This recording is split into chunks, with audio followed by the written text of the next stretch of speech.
చూస్తానని తపన పడ్డాడు పెద్ది సుదర్శన్ రెడ్డి. ఎక్కడ కాదా ఈ రాష్ట్రంలో 2 నియోజకవర్గాల్లో జరిగింది. వ్యవసాయ మంత్రి నిరంజన్ రెడ్డి గారి నియోజకవర్గం అయితే మరొక నియోజకవర్గం నర్సంపేట ప్రజలు, నర్సంపేట రైతులు. ఇట్లా అడుగడుగున తపన పడ్డాడు.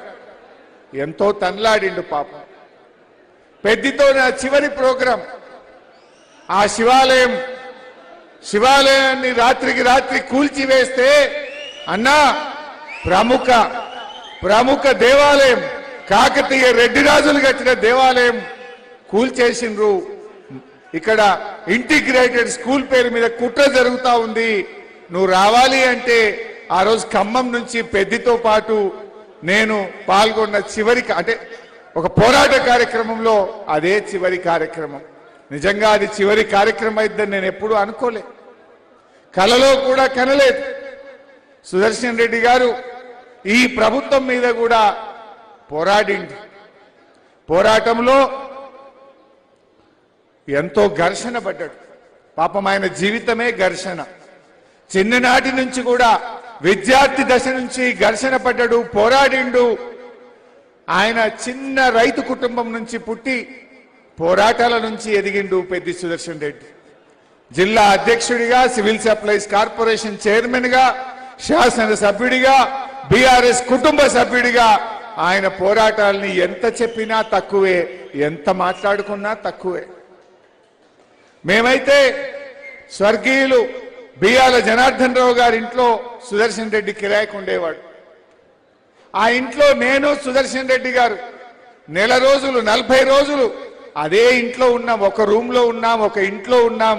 పరకాల ఎన్నికప్పుడు కానీ, స్టేషన్ గన్పూర్ ఎన్నికల్లో పొద్దుగాలేసి తిరిగేవాడు. ఆరోగ్యం గురించో అన్నం గురించో ఆలోచించేవాడు కాదు.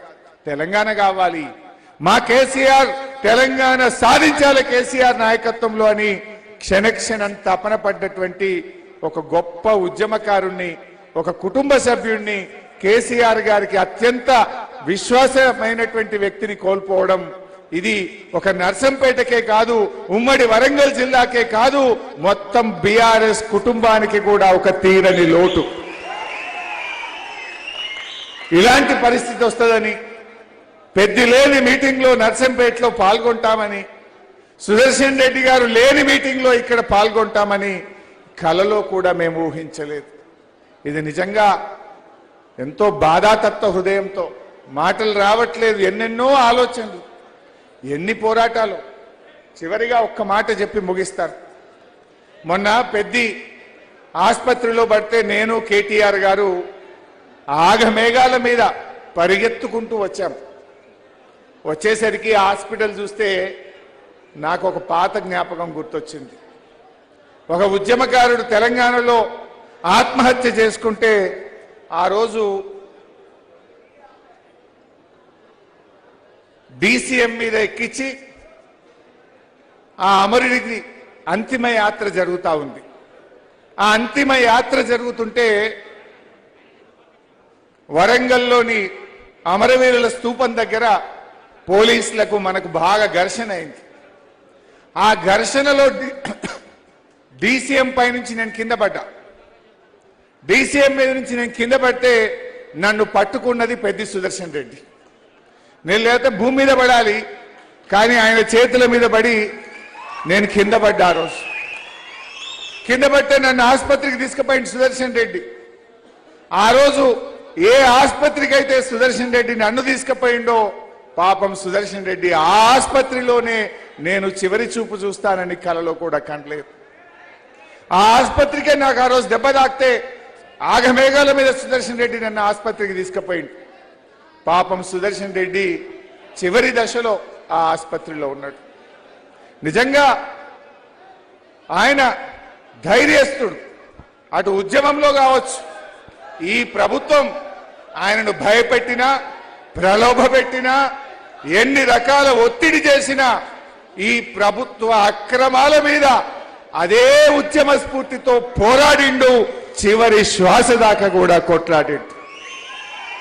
వ్యక్తిగా సుదర్శన్ మన మధ్య లేకపోవచ్చు, కానీ ఆయన జ్ఞాపకాలు, ఆయన పోరాటాలు, ఆయన ప్రజల కోసం పడ్డ తపన తప్పకుండా మన గుండెల్లో పదిలంగా ఉంటుంది.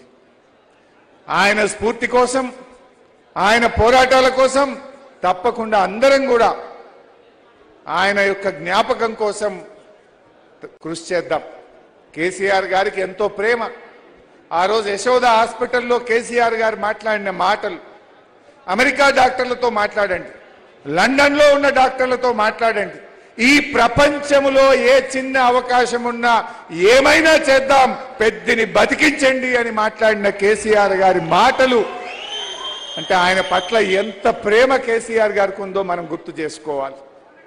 అందువల్ల తప్పకుండా ఆ కుటుంబానికి, వారి కుటుంబ సభ్యులకు, నర్సంపేట ప్రజలకు అన్ని రకాల కూడా మరి తప్పకుండా బీఆర్ఎస్ పార్టీ అందరం కూడా అండగా ఉంటాం. ఎవరు కూడా అధైర్యపడొద్దు. మీకు పెద్దన్న లేకపోవచ్చు, మన కేసీఆర్ గారు ఉన్నారు. యావత్ బీఆర్ఎస్ కుటుంబం మీ అందరికీ అండగా ఉంటుందని చెప్పి తెలియజేస్తూ మరొకసారి పెద్ది గారికి జోహార్. థ్యాంక్ యూ హరీష్ అన్న. ఏం లేదు కానీ ఇబ్బంది పెడుతున్నారు ఇక్కడ. కేటీఆర్ గారికి హరీష్ అన్నకి చెప్తున్నా, విగ్రహం పెడదామన్నా కూడా విగ్రహాన్ని కూడా గులగొట్టారు. ఎంత ఘోరం అంటే అది ఘోరం. 11 రోజుల నుంచి నియోజకవర్గంలో రాత్రింబవళ్ళు కష్టపడుతున్నారు. జిల్లా నాయకులు కూడా చాలా మంది ఉన్నారు. వాళ్ళందరూ కూడా కష్టపడ్డారు. వాళ్ళందరూ కూడా మాట్లాడేది ఉండే ఆయన పేరు మీద మెడికల్ కాలేజీ ఆయన పేరు మీద పెట్టినట్టు పోరాటం చేయాలి. వినండి బాబు,